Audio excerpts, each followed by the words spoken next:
Bienvenidos nuevamente a Ministerio Palmoni.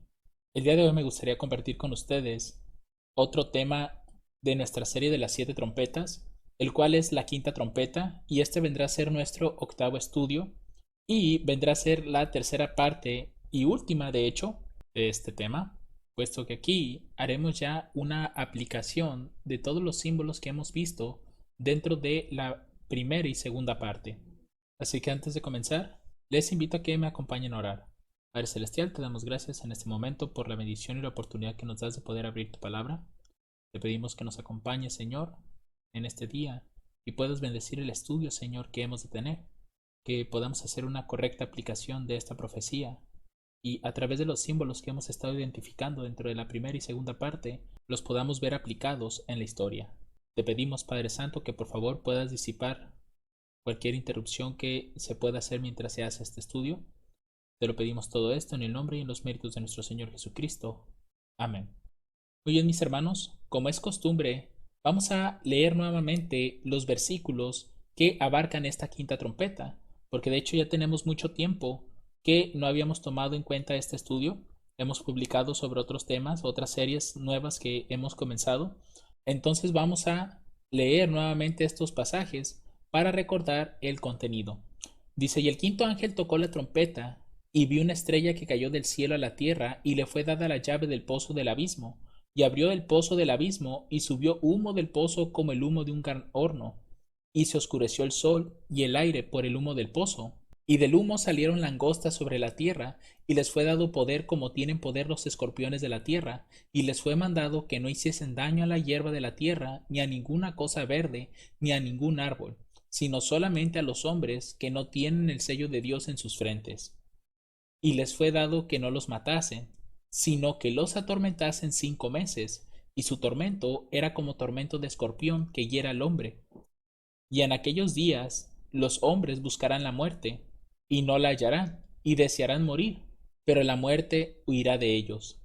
Y el parecer de las langostas era semejante a caballos preparados para la guerra, y sobre sus cabezas tenían como coronas semejantes al oro, y sus caras eran como caras de hombres, y tenían cabello como cabello de mujer, y sus dientes eran como dientes de leones, y tenían corazas como corazas de hierro, y el ruido de sus alas era como el estruendo de muchos carros de caballos corriendo a la batalla. Y tenían colas como de escorpiones, y tenían en sus colas aguijones, y el poder de hacer daño a los hombres 5 meses. Y tenían por rey sobre ellos al ángel del abismo, cuyo nombre en hebreo es Abadón, y en griego Apolión. El primer ayo es pasado, he aquí vienen aún 2 ayos más después de estas cosas. Este es el contenido de la quinta trompeta, y en la primera y segunda parte de este tema habíamos visto cada uno de los símbolos, los periodos que abarcan. Entonces ha llegado el momento de que nosotros comencemos a aplicar precisamente estos símbolos. Vamos a comenzar primeramente por el verso del 1 al 3 del capítulo 9, que esto ya lo habíamos definido en otros temas, ya habíamos entendido el significado de estrella y todo esto. Recuerden que cuando la quinta trompeta es tocada, entonces hay una estrella que cae del cielo a la tierra. Y algo que nosotros estuvimos viendo con los estudios pasados y con lo cual hemos visto que realmente esta profecía está relacionada a toda la descendencia de Ismael y específicamente en un punto en la historia está relacionada a la religión del Islam.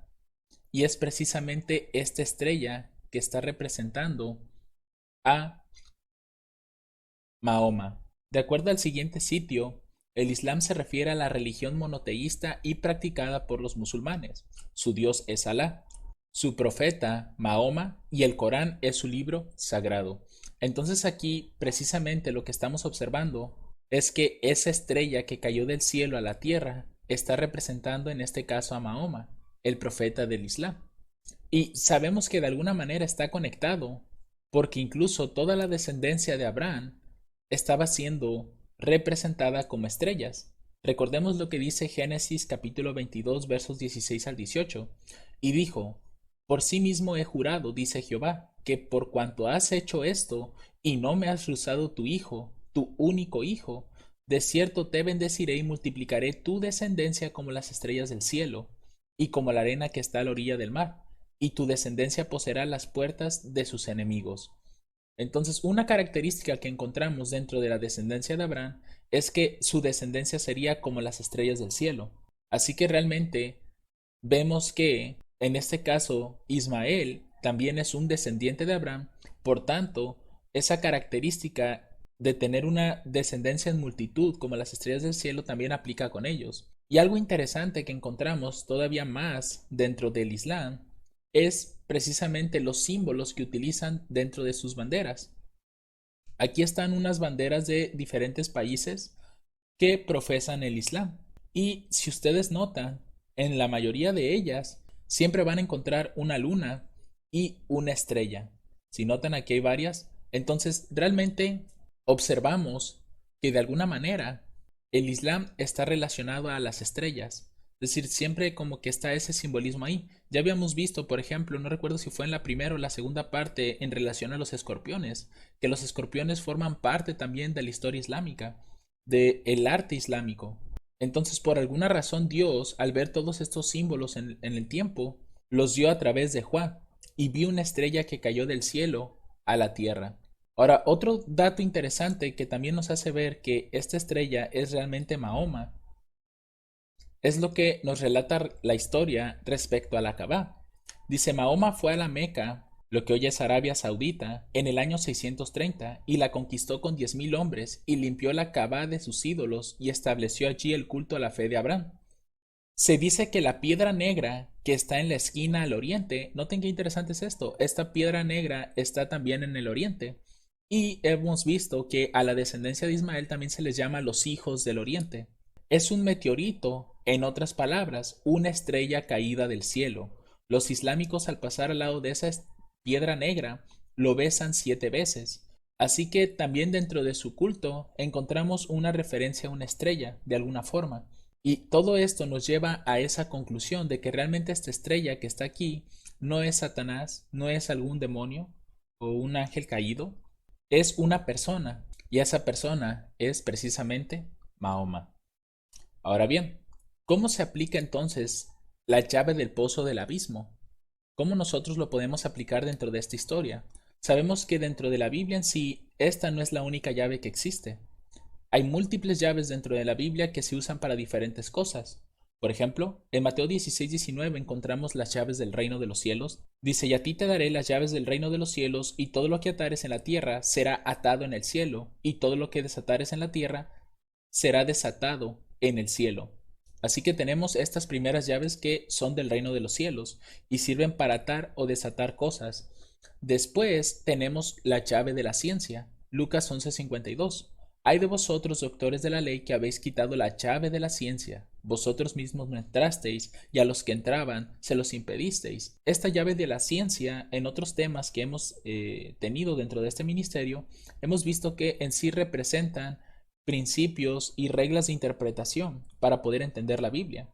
Dentro de estas, pues, abarcan las 14 reglas de interpretación de Miller, entre otras.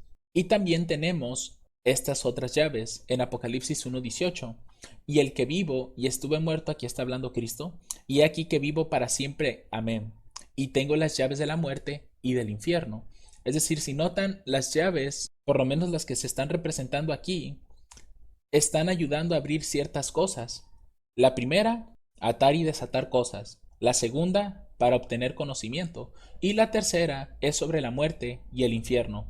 Y en este caso, esta llave del pozo del abismo es para abrir precisamente ese pozo del abismo y permitir en este caso que las langostas, al igual que el humo, puedan salir de ese lugar. Y ya hemos visto que las langostas dentro de la Biblia representan a los hijos de Ismael.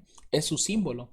Entonces, de lo que se trata aquí es que esa llave que se le está dando en este caso a Mahoma es para que los ejércitos árabes puedan salir de cierto lugar, en este caso del pozo del abismo.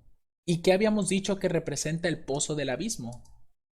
Por los estudios pasados que hemos tenido, hemos entendido que el pozo del abismo es indudablemente el desierto árabe. Por tanto, estas langostas iban a salir de este lugar con esa llave del pozo del abismo. Pero aquí nuevamente nos hacemos la pregunta, ¿qué es la llave? ¿O cuál fue la llave que permitió que los ejércitos árabes pudieran salir de los desiertos y ahora sí poder expandirse en el mundo? Esta llave Creemos que fue la batalla de Nínive, que se dio el 12 de diciembre del año 627. Aquí un poco de historia respecto de esta batalla. Dice, la batalla de Nínive fue la batalla culminante de la última guerra romano-sasánida del 602 al 628, que terminó con una decisiva victoria bizantina, que acabó con el poder de los sasánidas y restauró brevemente sus antiguas fronteras en Medio Oriente. La batalla supuso también el fin de las grandes conquistas de Cosroe II a principios del siglo VII, quien había conseguido llevar al imperio sasánida a su mayor extensión. No obstante, la recuperación bizantina no duró mucho, debido a que en la siguiente década el emergente califato islámico, note, surgió de los desiertos de Arabia, que dijimos que era el pozo del abismo, los desiertos árabes, y casi destruyó al imperio bizantino. Es decir, gracias a que este rey fue derribado, esa fue la llave que permitió en este caso a Mahoma y a los ejércitos islámicos salir de esos desiertos y poder expandir, en este caso, la religión del Islam por el mundo. Y es aquí donde precisamente entramos al humo del gran horno. Recuerden que antes de que salieran las langostas, primero sale el humo de un gran horno. Hay distintos pasajes en la Biblia que nos hablan o que están relacionados al humo de un gran horno. Por ejemplo, Génesis capítulo 19, verso 28 dice, miró hacia Sodoma y Gomorra, y hacia toda la tierra de aquella llanura miró, y aquí que el humo subía de la tierra como el humo de un gran horno. Recuerden que Sodoma y Gomorra habían sido destruidos, y lo único que podía subir de esas ciudades era precisamente puro humo. ¿Por qué? Porque Dios había destruido esas ciudades por la maldad que había en ellas. Entonces ese humo como de un horno, aquí pues únicamente nos faltaría gran horno, pero la esencia de humo de un horno ahí está, ahí se encuentra. Otro lugar donde podemos encontrar también esto es en Éxodo 19:18, dice, y todo el monte de Sinaí humeaba, porque Jehová había descendido sobre él en fuego, y el humo de él subía como el humo de un horno, y todo el monte se estremeció en gran manera. Noten que a la presencia de Dios pareciera ser como el humo de un gran horno. Es un lugar caliente prácticamente, es lo que nos están diciendo estos pasajes. Por tanto, queda en evidencia que realmente este lugar, este pozo del abismo, tiene que ser un lugar caliente, un lugar desolado. ¿Por qué? Porque recuerden que Sodoma y Gomorra, ese lugar donde fueron destruidas esas ciudades, quedó prácticamente desierta, sin nada. Recuerden que llovió fuego del cielo y destruyó todas esas ciudades. Por tanto, debemos de ver que ese pozo del abismo que está siendo mencionado aquí es un lugar desierto, sin nada, y al mismo tiempo es un lugar caliente. Por eso es que el pozo del abismo lo hemos entendido como el desierto, específicamente los desiertos árabes. Ahora bien, ¿qué va a representar en este caso el sol y el aire? Porque noten que se ven perjudicados en este caso por el humo del pozo. Si nosotros buscamos a lo largo de la escritura, nos vamos a topar, por ejemplo, con Apocalipsis capítulo 1, versos 16 al 18, y vamos a ver uno de los simbolismos que tiene el sol en la Biblia. Y si tenía en su diestra 7 estrellas, y de su boca salió una espada aguda de 2 filos, y su rostro, noten esta parte, era como el sol cuando resplandece en su fuerza. ¿A quién se está refiriendo este pasaje? Evidentemente, por el contexto, se refiere a Cristo. Incluso los versos 17 y 18 noten lo que sigue diciendo, y cuando le vi, caí como muerto a sus pies, y él puso su diestra sobre mí diciéndome, no temas. Esa frase, no temas, la hemos visto a lo largo de la escritura, especialmente en el caso de los evangelios, cuando aparece Cristo. Dice, yo soy el primero y el último, y el que vivo y estuve muerto. Con esto nos queda todavía más que claro que es Cristo, porque es Él que estuvo vivo y murió. Pero he aquí que vivo para siempre. Amén. Y tengo las llaves de la muerte y del infierno. Así que evidentemente es Cristo del que se está hablando en este pasaje. Por tanto, el sol es una referencia a Él. Vamos a utilizar otro pasaje para confirmar esto. Apocalipsis capítulo 12, verso 1. Este tema más adelante también lo vamos a ver, solamente que aquí haré ese pequeño comentario. Dice, y apareció en el cielo una gran señal, una mujer vestida del sol y la luna debajo de sus pies y sobre su cabeza una corona de 2 estrellas. Esta mujer que estaba vestida del sol, por el contexto, esa mujer es la iglesia, representa al pueblo de Dios. Entonces, esta mujer al estar vestida del sol implica que está vestida de la justicia de Cristo. porque el rostro de Cristo es semejante como el de un sol cuando resplandece en su fuerza. Por tanto, lo que está oscureciendo el humo aquí es evidentemente a Cristo. Cristo está siendo representado por ese sol. Y aquí viene la otra pregunta. ¿Qué significa el aire? Si nosotros, por ejemplo, vamos a Efesios capítulo 2, versos del 1 al 2, vamos a ver que el aire va a representar de alguna forma doctrina. Dice, y Él os dio vida a vosotros, que estabais muertos en vuestros delitos y pecados, en los cuales anduvisteis en otro tiempo, conforme a la corriente de este mundo, conforme al príncipe de la potestad del aire, el espíritu que ahora opera en los hijos de desobediencia. Noten que el príncipe de la potestad del aire, aquí el aire está siendo relacionado con el adversario, especialmente con las enseñanzas de él, doctrina prácticamente. Así que el aire de alguna forma está relacionada a la doctrina de Cristo. Ahora bien, el humo entonces tiene que representar en este caso la doctrina del Islam. Es decir, es como un gran contraste entre el humo, porque noten que el humo, su especialidad es la de oscurecer. Oscurece el sol y al mismo tiempo oscurece el aire. Es decir, oscurece en este caso a Cristo, porque dentro de la misma doctrina del Islam, a Cristo únicamente lo ven como un profeta y nada más. Y en este caso, pues, rechazan el Evangelio de Cristo. Por tanto, la doctrina del Islam está oscureciendo estas dos cosas. Y otro pasaje que nos puede confirmar verdaderamente que aquí el aire está representando, en este caso, doctrina, es Efesios capítulo 4, verso 14. Dice, para que ya no seáis niños fluctuantes, llevados por doquiera de todo viento de doctrina. De alguna forma sabemos que el viento es aire, y aquí el aire está siendo relacionado a la doctrina. No quiere decir que todo viento posiblemente sea malo, debe de haber un viento que sea el correcto, pero al haber demasiados, muchas personas, como dice aquí, como niños fluctuantes, son llevados de un lado a otro, porque agarran un poco de aquí, un poco de allá, toman de esto, toman de aquello. Eso es a lo que se refiere este pasaje. Dice, por estratagema de hombres que para engañar emplean con astucia las artimañas del error. Todo viento y todo aire está representando una doctrina, pero dependiendo de quién provenga, es el tipo de doctrina que será. En este caso, aquellos vientos que provengan del adversario, obviamente son doctrinas erróneas, pero en este caso, si está relacionado a Cristo, pues es su evangelio, su doctrina. Por eso es que aquí mencionamos hace un momento que en este caso el sol y el aire parecieran estar juntos, al mismo tiempo están siendo oscurecidos, por tanto deben de estar relacionados. Y es por eso que en este caso el sol está representando a Cristo y el aire por ende está representando a su doctrina. Y en este caso siendo el humo la doctrina del Islam, oscureciendo tanto a Cristo como a su doctrina.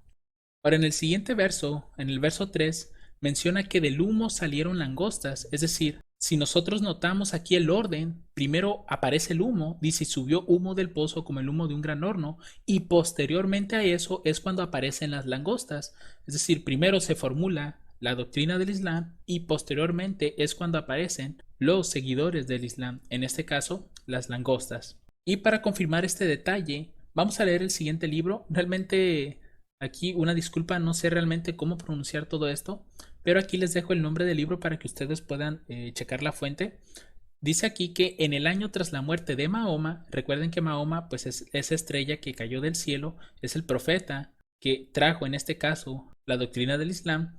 Dice aquí que incursionaron los ejércitos de a caballo, hordas de jinetes del Islam sobre las fronteras de Arabia en los países vecinos completamente sorprendidos, que hasta ese momento no sabían casi nada de la existencia de la nueva fe. Por eso es que les menciono que primero sale el humo, es decir, primero se formula la doctrina y posteriormente es cuando aparecen las langostas, que es lo mismo que nosotros estamos leyendo aquí. Además, si ustedes recuerdan el contexto que estábamos leyendo de la quinta trompeta, vimos que el sonido de las alas de estas langostas era como el de caballos preparados para la guerra, y aquí vemos evidentemente que el tipo de transporte que ellos utilizaban durante sus guerras o sus luchas, pues eran los caballos, hordas de jinetes menciona aquí. Entonces todo esto vemos que cuadra de una manera tan perfecta que es imposible que nosotros podamos desviarnos hacia algún otro significado que pueda tener esta quinta trompeta. Dice aquí, además, bajo la dirección capaz de los primeros tres califas, Abu Bekr, del cual hablaremos más adelante, Omar y Osman, necesitaron menos de 2 décadas para conquistar los principados de Medio Oriente. Noten, menos de 2 décadas, es decir, menos de 20 años. Y noten los lugares que fueron cayendo. Siria cayó en el año 635, el Irak en el 637, Palestina en el 640, Egipto en el 642 y el gran reino persa en el año 650. Noten con cuánta rapidez fueron cayendo todos estos lugares. Esa rapidez tan grande que sobre todo cuando leemos los pasajes de la quinta trompeta nos hacen ver la gran rapidez también con la cual estaban actuando estas langostas.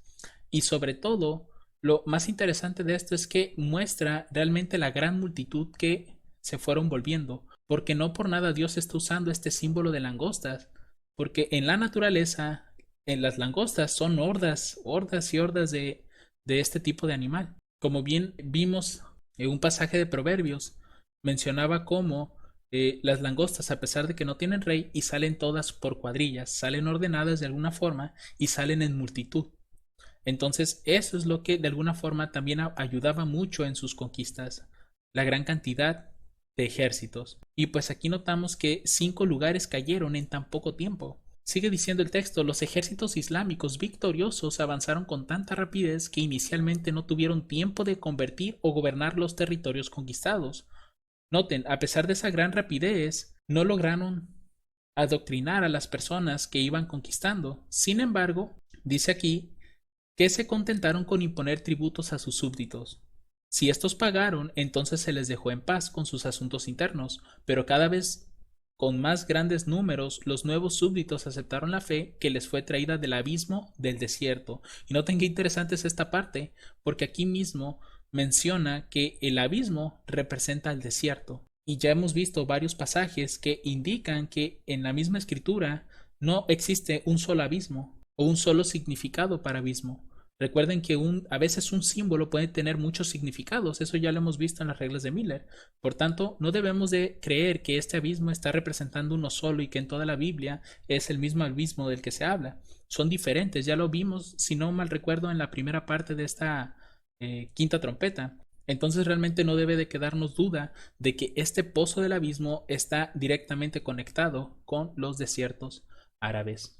Así que hasta este momento vemos que esa estrella es Mahoma, el pozo del abismo es el desierto árabe, la llave fue esa batalla de Nínive que se dio el 12 de diciembre del año 627, la cual permitió que los ejércitos del Islam pudieran salir de los desiertos, y esa doctrina, ese humo que sale del gran horno, fue la que comenzó a eclipsar el Evangelio de Cristo y a Cristo mismo. Por eso es que se menciona aquí en el verso 2 que oscureció tanto al sol y al aire, a Cristo y a su doctrina.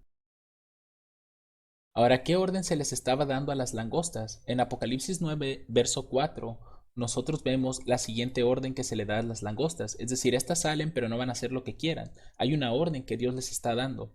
Dice, y les fue mandado que no hiciesen daño a la hierba de la tierra, ni a ninguna cosa verde, ni a ningún árbol, sino solamente a los hombres que no tienen el sello de Dios en sus frentes. Este pasaje es muy controvertido, sobre todo porque muchos lo quieren relacionar al sellamiento del tiempo final, y es por eso que mandan las trompetas a un cumplimiento futuro. Sin embargo, este pasaje también aplica dentro de la historia pasada. ¿Por qué? Vamos a leer lo siguiente. Realmente no sé cómo se pueda leer esto, pero este es el libro de donde se puede extraer esto. Aquí Abu Bekr, que fue el que mencionamos en la diapositiva anterior, este hombre establece 10 mandamientos para el Islam, para los ejércitos específicamente, y le dice lo siguiente: querido pueblo, escucha. Bueno, antes de continuar leyendo, simplemente para recordar, hemos visto que la hierba, la cosa verde y los árboles representan al pueblo de Dios que tienen el sello en sus frentes. Eso es lo que están representando en estos pasajes. Entonces, ahora sí, Abu Bekr le dice a los ejércitos islámicos lo siguiente: querido pueblo, escucha, os doy 10 mandatos, aprended de mí de memoria. No sed fraudulentos o autoindulgentes. Mandamiento 2. No sed desleales o duros. El tercero, no matad niños, ancianos o mujeres. El cuarto, no cortad o quemad palmeras. El quinto, no cortad los árboles frutales. El sexto, no matad ni ovejas, vacas o camellos, excepto para la comida. El séptimo, vais a ver piadosos que se han retirado a lugares solitarios y noten este séptimo mandamiento. Y es curioso que esté en el séptimo y no sea un sexto, un segundo, un tercero, está en el séptimo. Y esto nos debe de recordar algo porque en la Biblia el sello de Dios sabemos que representa el sábado, séptimo día de la semana. Entonces aquí en el séptimo mandamiento que le está dando Abu Bakr a sus soldados es que iban a encontrar hombres piadosos que se han retirado a lugares solitarios. Dejad a ellos y sus retiros en paz. Estos indudablemente tienen que ser hombres que teman a Dios, hombres que estuvieron escapando de persecuciones y se fueron a los lugares solitarios. Recuerden que aún la profecía en Apocalipsis 12 nos habla que Dios mandó a su pueblo al desierto, a lugares solitarios para que pudieran ejercer su fe con libertad. El octavo mandamiento dice, vais a llegar a las personas que te traen todo tipo de recipientes con alimentos. Si los ha comido con calma, diga el nombre de Dios sobre ellos. Mandamiento noveno, y este es importante porque aquí queda más que claro, y de hecho está dentro del mismo contexto, la orden que Dios le da en este caso a las langostas. Dañen a los hombres que no tienen el sello de Dios en sus frentes, pero a los que sí lo tienen no les hagan daño. Y aquí vemos precisamente esos dos puntos. En el séptimo ya vimos que tenían que dejar a los hombres piadosos, pero en el noveno, noten lo que dice, y encontrarán personas que han afeitado la cabeza en el medio y han dejado algo así como una trenza alrededor. Matadles ágilmente con la espada.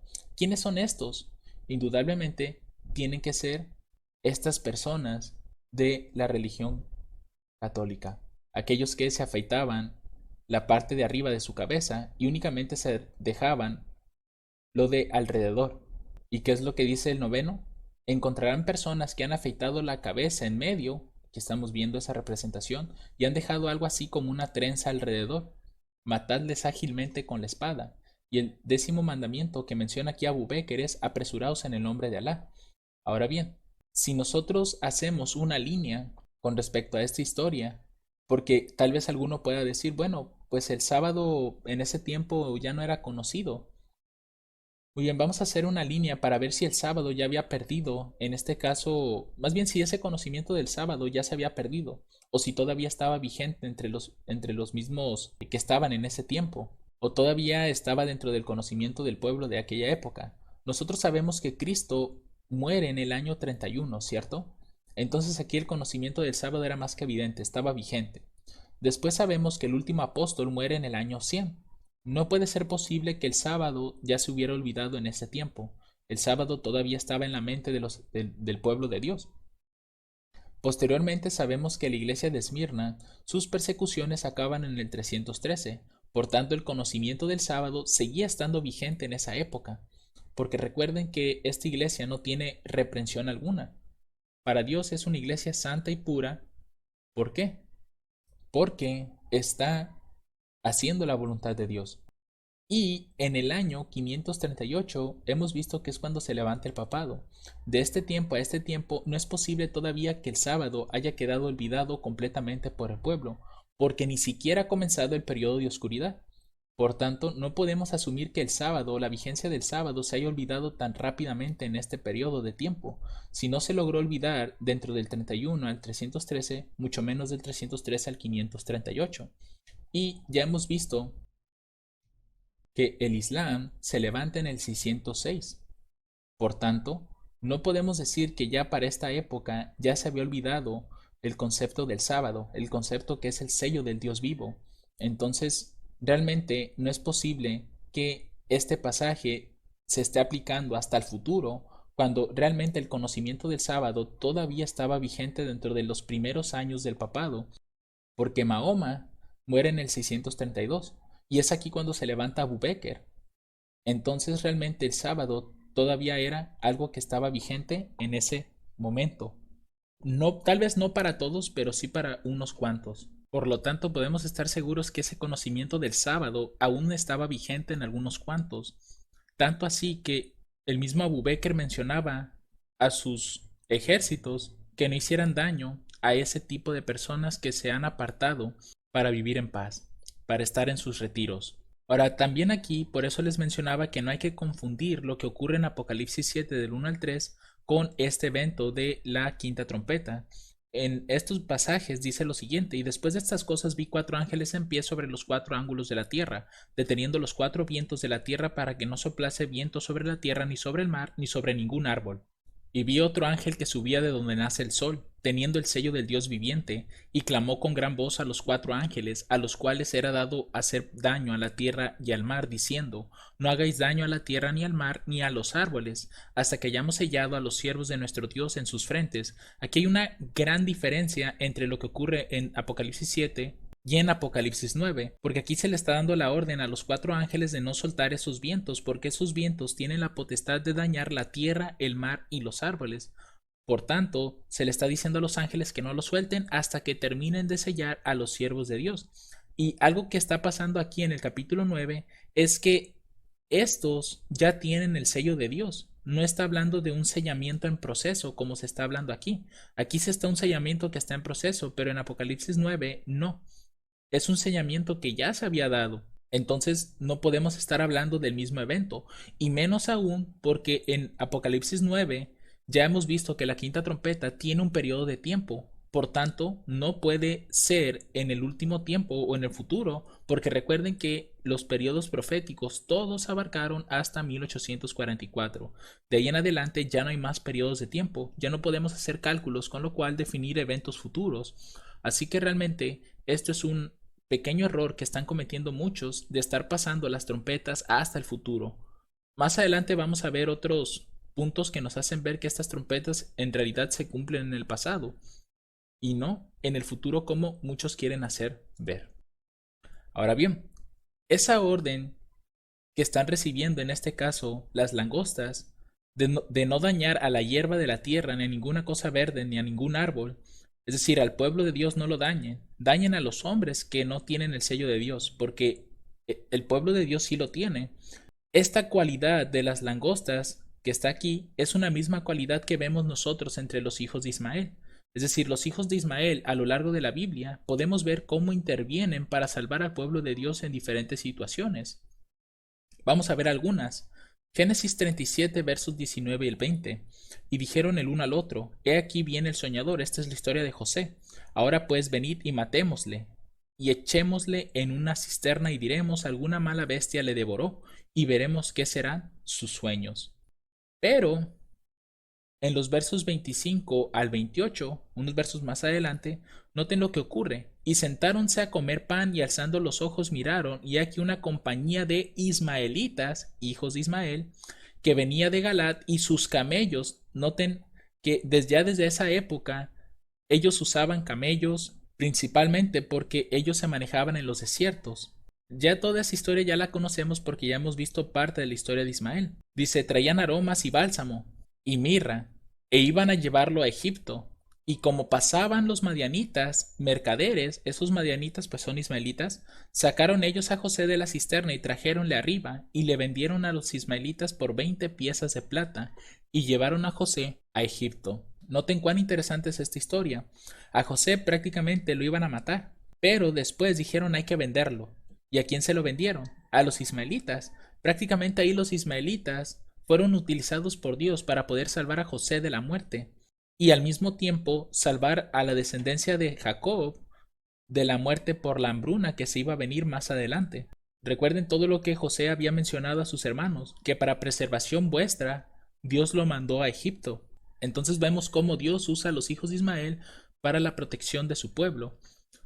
Notemos otro ejemplo. Mateo capítulo 2, versos 1, 7 y 8. Dice: y como fue nacido Jesús en Belén de Judea en días del rey Herodes, he aquí unos magos vinieron del oriente a Jerusalén. Estos magos del oriente eran ismaelitas, eran descendientes de Ismael, que habían estudiado las profecías y habían entendido que Jesús iba a nacer.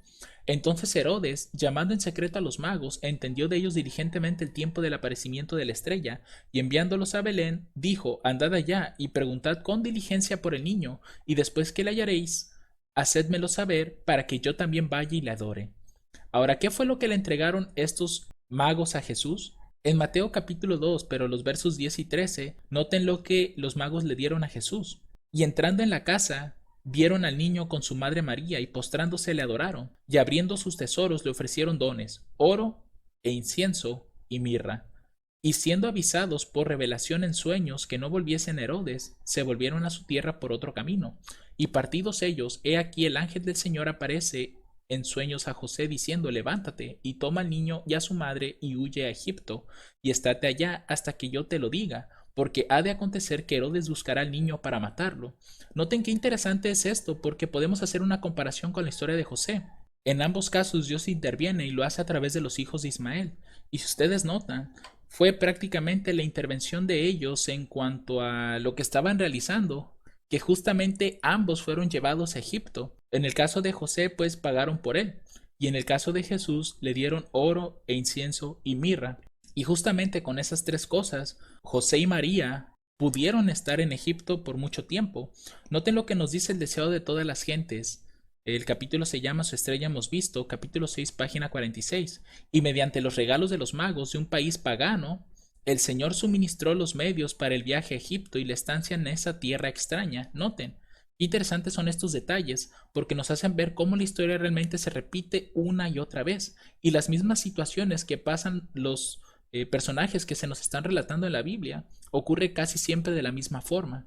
Es decir, de aquí vemos cómo los hijos de Ismael intervienen para poder salvar, en este caso, a José y a Jesús. De alguna forma eso es lo que nosotros estamos observando con estos detalles. Y si estos magos no hubieran traído ese oro, incienso y mirra, pues ellos cómo pudieran haber ido a Egipto. Tal vez Dios hubiera suministrado de otra forma ese viaje, pero a lo que vemos fue prácticamente por esos detalles que trajeron estos magos que ellos pudieron estar en Egipto por un tiempo.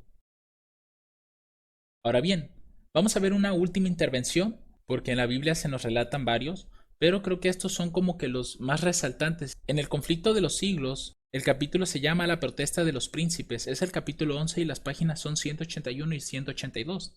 Se nos dice lo siguiente: había llegado para la causa de la reforma un momento sombrío y amenazante. A despecho del edicto de Worms que colocaba a Lutero fuera de la ley y prohibía enseñar o creer sus doctrinas, la tolerancia religiosa había prevalecido en el imperio. La providencia de Dios había contenido las fuerzas que se oponían a la verdad. Carlos V se esforzaba por aniquilar la reforma, pero muchas veces, al intentar dañarla, y noten lo que se dirá enseguida, se veía obligado a desviar el golpe. ¿Por qué razón? Nos podemos preguntar. Porque vez tras vez había parecido inevitable la inmediata destrucción de los que se atrevían a oponerse a Roma. Pero en el momento crítico, noten, aparecían los ejércitos de Turquía en las fronteras del Oriente. ¿Quiénes eran los ejércitos de Turquía? Eran los ejércitos islámicos, los hijos de Ismael, interviniendo.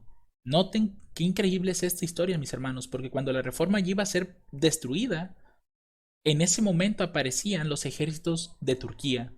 O bien el rey de Francia o el papa mismo, celosos de la grandeza del emperador, le hacían la guerra, y de esta manera, entre el tumulto y las contiendas de las naciones, la reforma había podido extenderse y fortalecerse. ¿No era el caso de José un momento crítico?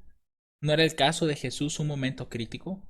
Vemos cómo Dios usó a los hijos de Ismael para proteger al pueblo de Dios. Eso es lo que nosotros estamos viendo en esta historia, y es lo que precisamente en Apocalipsis 9 está ocurriendo.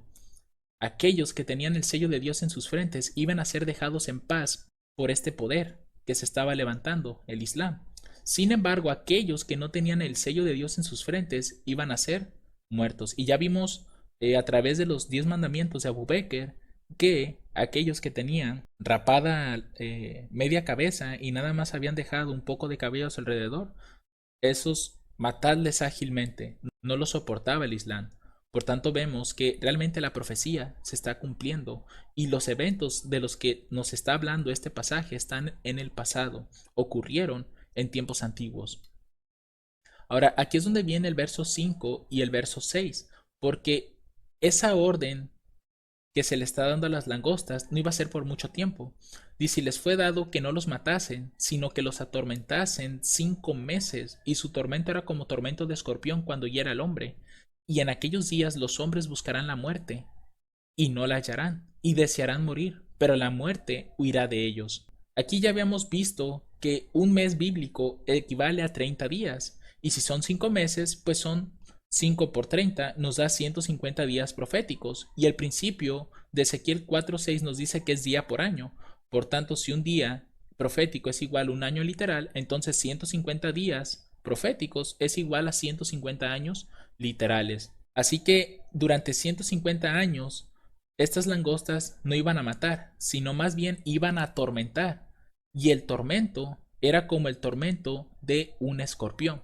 Nosotros ya hemos visto todos estos detalles interesantes de esta historia, como el Islam tiene este simbolismo, tiene al escorpión como parte de sus símbolos, e incluso el mismo aguijón que tiene en la cola nos recuerda a esa luna que ellos tienen en sus banderas, y ese poder de los escorpiones ya hemos visto que generan un dolor intenso en el cuerpo. No te matan, pero sí te pueden generar un dolor agudo.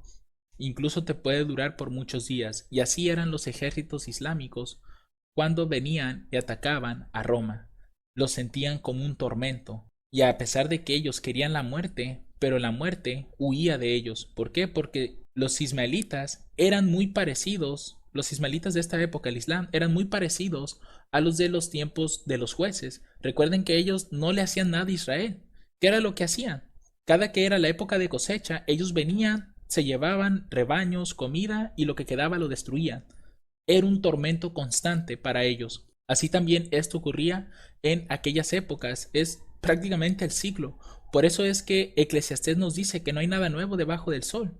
Realmente, si queremos entender la historia, nuestro tiempo presente y el futuro, basta con echar una mirada al pasado e identificar los patrones que se nos están hablando en la historia a través, obviamente, de la Biblia y del espíritu de profecía. Ahora bien, aquí en los versos 7 al 9 encontramos muchísimos símbolos: langostas, caballos, coronas, cabello, dientes de león, corazas. ¿Qué simboliza todo esto? Vamos nuevamente a leer el pasaje para tenerlo en mente y el parecer de las langostas, porque ahora Juan se va a dedicar a describirlas para que de esa forma nosotros identifiquemos rápidamente quiénes son. Era semejante a caballos preparados para la guerra. Y si recuerdan, habíamos leído de un libro hace unas diapositivas atrás que los ejércitos iban ¿en qué? En caballos, eran jinetes preparados para la guerra. Dice: sobre sus cabezas tenían como coronas semejantes al oro, y sus caras eran como caras de hombres, y tenían cabello como cabello de mujer, y sus dientes eran como dientes de leones, y tenían corazas como corazas de hierro, y el ruido de sus alas era como el estruendo de muchos carros de a caballo corriendo a la batalla. Ya hemos visto que este caballo árabe fue un caballo seleccionado, en este caso era utilizado por los mismos árabes para ir a la batalla, era su caballo preferido y de hecho vimos que era uno de los más veloces del mundo. También, en cuanto a ese cabello como de mujer, recuerden lo que leímos de esta persona. En el caso de los hombres, dice que es recomendable que el cabello del hombre sea como el del profeta, Mahoma, que cuando lo dejaba crecer le llegaba hasta los hombros y cuando se lo cortaba le llegaba hasta el lóbulo de las orejas. Entonces, esta cualidad de cabello como cabello de mujer implica el largo del cabello, que es una cualidad que vemos en este caso dentro de los árabes. Y esos dientes como dientes de leones, lo que vimos es más que nada la ferocidad que ellos tenían en la batalla. Si recuerdan, habíamos visto dentro de una de las lecturas que tuvimos hace un momento que en menos de 20 años hicieron muchas conquistas: Egipto, Siria, Palestina, entre otros. Y las corazas que son mencionadas aquí era la vestimenta o armamento que ellos utilizaban. Ahora bien, ¿quién es este ángel del abismo que está siendo mencionado en los versos 10 al 12? Dicen estos pasajes lo siguiente: y tenían colas como de escorpiones, y tenían en sus colas aguijones, y el poder de hacer daño a los hombres 5 meses, y tenían por rey sobre ellos al ángel del abismo, cuyo nombre en hebreo es Abadón y en griego Apolión. El primer ay es pasado, he aquí vienen aún 2 ayes más después de estas cosas. ¿Quién es ese ángel del abismo? Nosotros ya hemos visto que el abismo representa el desierto árabe, ¿cierto? Y de esos desiertos árabes están saliendo las langostas. Por tanto, las langostas representan a los hijos de Ismael o los hijos del oriente. Ahora, dice aquí que se llama ángel del abismo Por tanto, este ángel del abismo, como nos está diciendo de dónde viene, dice que viene del abismo, también viene del desierto árabe. Por tanto, es uno de los hijos de Ismael. Y como bien dice Proverbios 30 al 27, las langostas que no tienen rey y salen todas por cuadrillas. Mahoma no era un rey para los árabes, era más como un líder religioso y al ser esto él, pues realmente no estaba ejerciendo una autoridad como de rey como tal. No había una monarquía o algo parecido a eso. Por eso es que en Proverbios se nos dice que así comenzó el Islam. No tienen rey, y salen todas por cuadrillas. Salían muy ordenados ellos y por eso es que lograban tantas conquistas. Ahora, esta característica es bastante interesante porque nosotros la podemos ver representado en la langosta real. Aquí tenemos una langosta que es llamada solitaria y gregaria. Noten que una es verde y la otra es amarillo y vamos a ver un poco sobre qué es lo que ocurre o cuál es este proceso. Dice, cuando la vegetación se distribuye de una manera donde las ninfas, usualmente llamadas saltadoras, se congregan a comer y ha habido suficiente lluvia para que muchísimos huevos eclosionen, el estrecho contacto físico causa que las patadas saltadoras de uno golpeen al compañero. Este estímulo lo que hace es provocar que estos insectos pasen a ser de solitarios a gregarios. Este fenómeno recibe el nombre de polifenismo. Cuando los saltadores se hacen gregarios, cambian el color verde, que es este, a amarillo y negro, como es este otro que vemos acá, y los adultos de castaños a rojos inmaduros o amarillos maduros. Sus cuerpos se acortan y les aparece una feromona que causa ser atraídos unos con otros, agrupándolos y generando la subsecuente formación de enjambre, que es lo que nosotros vemos en Proverbios 30 a 27. Las langostas, a pesar de que no tienen rey, salen todas por cuadrillas. Es esto que vemos aquí. Es interesante que la feromona ninfal es diferente de la del adulto. Cuando se los expone a la de los adultos, los saltadores se confunden y se desorientan, debido aparentemente a que dejan de husmearse entre ellos, aunque los estímulos visuales y táctiles permanecen. Después de pocos días, las bandas de saltadoras se desintegran y los que escaparon de ser depredados pasan a solitarios nuevamente. Es por eso que este pasaje nos está hablando sobre ese comportamiento de las langostas, y es el mismo comportamiento que encontramos en los hijos de Ismael antes de que tuvieran rey. Salían todos por cuadrillas, bien ordenados. Sin embargo, hubo un momento en el que apareció el ángel del abismo, que iba a ser su rey, y cuyo nombre en hebreo es Abadón y en griego Apolión. Así que, ¿quién es este ángel del abismo? ¿Quién fue el primer rey de el Islam? ¿A quién pusieron sobre ellos? La historia nos dice que este primer rey es conocido como Osman, o también en otros como Uthman. Según la página de Biografías y Vida, él estuvo del año 1259 hasta el 1326. Fue militar y político turco, primer sultán otomano, del 1299 hasta el 1326, y fundador de la dinastía que gobernaría el Imperio Otomano. Esto es el Imperio Turco, lo que habíamos visto en el conflicto de los siglos hace un momento. La denominación otomano procede precisamente de su nombre en árabe, Uthman, siendo Osman una castellanización de su apellido. Ahora, ¿qué ocurre con este rey? Posino 1669 nos relata lo siguiente. Dice, ahora nos toca dar la época exacta y fundamental del Imperio Otomano. Trataremos de hacerlo comparando cabalmente las fechas dadas por los cronistas árabes con el testimonio de nuestro Pachimeres. Este último autor relata en el cuarto libro de su segunda parte, capítulo 25, que Atman, nombre griego de Otman, se fortaleció asumiendo el comando de una banda muy fuerte de guerreros audaces y enérgicos de Paflagonia. Cuando Musalo, jefe del ejército romano, intentó cerrarle el paso, lo derrotó en una batalla cerca de Nicomedia, capital de Bitinia. Desde entonces, el dueño del campo de batalla mantuvo esa ciudad como sitiada. Ahora bien, Pachémeres es muy explícito al declarar que esos acontecimientos ocurrieron en la vecindad inmediata de Bafeu, no lejos de Nicomedia, el 27 de julio. El año, aseveramos en nuestra sinopsis, tras comparar cuidadosamente los sucesos, fue el que corresponde al 1299 de nuestro Señor.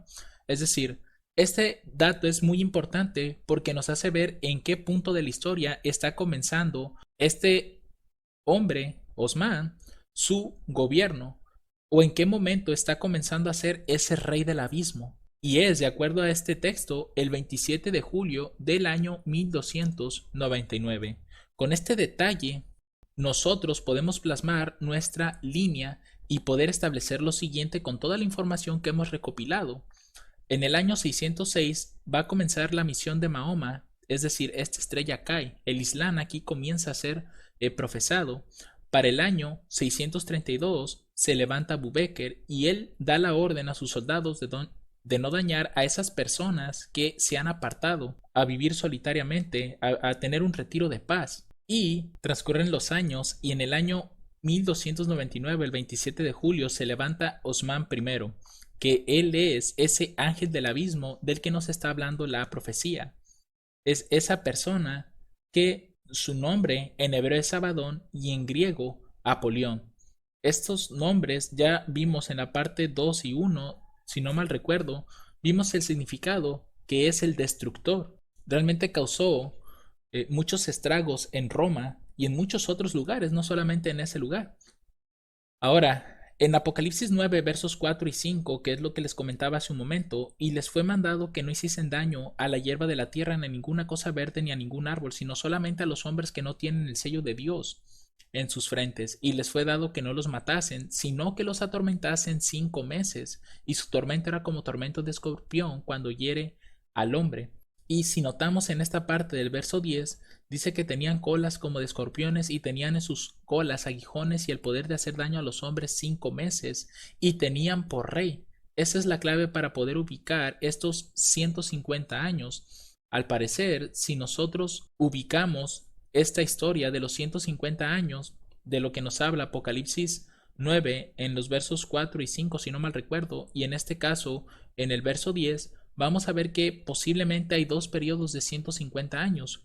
Uno de ellos iniciaría precisamente con Abu Bakr cuando da las órdenes de no dañar, y aquí transcurren pues 150 años, y ese fue un 27 de julio del año 782. Y es interesante porque ese año Irene de Atenas se somete al califa Harún ar-Rashid, y sabemos que califa o el califato viene precisamente de el Islam. Entonces aquí transcurren los primeros 150 años que nos están relatando en el verso 4 y 5. Y los siguientes 150 años son los que encontramos precisamente a partir del 27 de julio de 1299 hasta el 27 de julio del año 1449, cuando el sultán Murad II autorizó la entronización del último emperador bizantino, Constantino XI Paleólogo. Así que aquí es donde nosotros podemos observar ese transcurrir de 150 años dentro de la historia de la quinta trompeta. Este es un entendimiento que se puede ver dentro de la misma profecía porque se está repitiendo dos veces el mismo año y bajo circunstancias distintas. Por tanto, podemos ver que hay dos periodos diferentes y en caso de que nada más se refiriera a uno, sería en esta parte desde el momento en que se levanta el ángel del abismo, porque realmente ahí comienza el tormento más fuerte para Roma, porque incluso podemos ver que ese 27 de julio de 1449, un sultán permitió, es decir, ya los emperadores no subían por si querían hacerlo, ahora necesitaban solicitar el permiso de los sultanes. Y lo más interesante es que también aquí está subiendo el último emperador bizantino llamado Constantino, que si ustedes recuerdan, también Constantino fue el primer emperador en este caso de Roma Oriental, que es conocido como el Imperio Bizantino. Él fue el primero, así como lo vimos en este caso con Roma Occidental, que su último emperador se llamaba Augusto, y con Augusto César precisamente había dado inicio al Imperio Romano completamente, es decir, allí había comenzado el apogeo, la era gloriosa de Roma. Vimos que su último emperador también se llamaba Augusto, y en este caso el último emperador del Imperio Bizantino u Oriental fue Constantino, así como el que realmente fundó ese lugar se llamaba Constantino. Aquí vemos cómo se está repitiendo la historia. Este punto de aquí, estos 150 años que vemos aquí, es lo que se le llama el primer ay. Y toda esta línea que estamos viendo es la quinta trompeta. Así que la quinta trompeta realmente abarca muchos eventos, el comienzo del Islam y la cúspide de este, a tal punto de que el Imperio Bizantino solicitaba el permiso a los sultanes. Ahora, para concluir nuestro estudio, simplemente vamos a ver un pequeño mapa donde vamos a poder ver cómo el imperio fue creciendo poco a poco. Aquí tenemos en este caso los colores y el Imperio Otomano representa 1481 y está con estos colores de aquí, que es como un verde limón y un verde bastante oscuro. Vemos aquí esos puntos y todo esto de aquí, y posteriormente anexiones hasta Selim, que fue en el año 1520 o por lo menos en esa época, que viene siendo todo esto de acá, y las anexiones de Solimán del 520 a 1566, que están en color como rojizo y naranja, que es esta parte de acá y estos rojizos que se encuentran en este lado. Después las anexiones hasta en 1683, que son estas partes de acá, y los estados tributarios, que son los que están en color naranja y en color verde oscuro. Es nada más para darnos una idea de cómo fue creciendo el poder del Islam en todo el mundo conocido. Recuerden que el humo de ese gran horno oscurecía el sol y el aire, y poco a poco fue ganando mucho terreno. Noten que aquí ya tienen prácticamente muy cerca al imperio de Roma occidental, donde se encuentra precisamente el papado. Así que hasta aquí, mis hermanos, concluimos esta quinta trompeta. Espero el estudio haya sido de gran bendición y que si tienen dudas o tienen aportes que quieran hacer, pueden dejarlo en los comentarios en la parte de abajo y con la ayuda de Dios vamos a responder todo esto. Así que hasta aquí concluimos esta tercera parte de este tema de la quinta trompeta y en el próximo estudio vamos a comenzar con la sexta trompeta. Que el Señor les bendiga abundantemente. Amén.